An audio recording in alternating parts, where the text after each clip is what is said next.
Oui, Madame la Présidente, c'est avec un grand plaisir que mon groupe voit aboutir cette proposition de loi que nous avons co-signée, que nous avons soutenue. Les collègues ont en effet mis en évidence la situation de précarité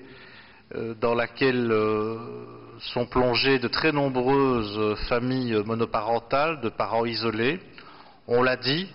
cela concerne pour l'essentiel en effet des femmes avec enfants,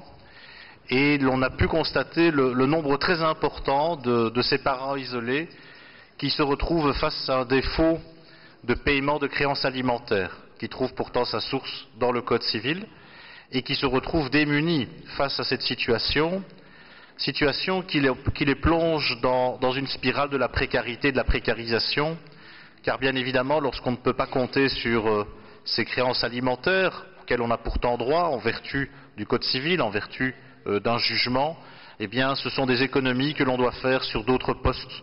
du budget du ménage. On commence par les loisirs, les frais de scolarité ne suivent pas, et puis alors, évidemment, toute une série d'autres dépenses qui sont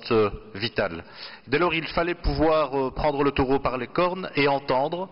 tous ceux qui nous ont expliqué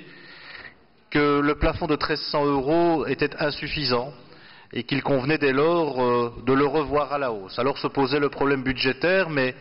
nous sommes finalement assez rapidement parvenus, bien entendu en prenant l'avis du gouvernement, au constat que, eh bien, s'il fallait pouvoir consacrer un coût budgétaire supplémentaire, c'était un coût budgétaire bien utile, bien légitime,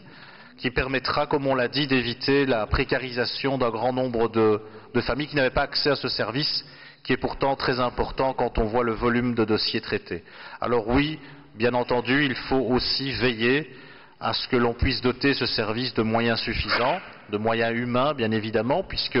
à partir du moment où on augmente le plafond, il va y avoir un surcroît de dossiers à traiter. Il faudra donc pouvoir pallier ce problème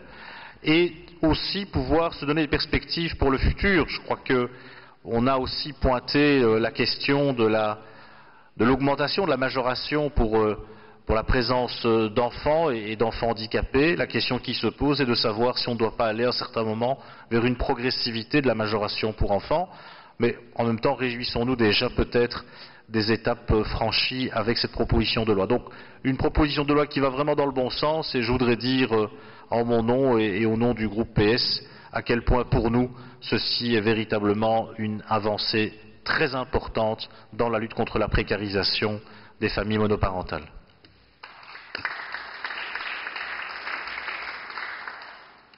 Merci.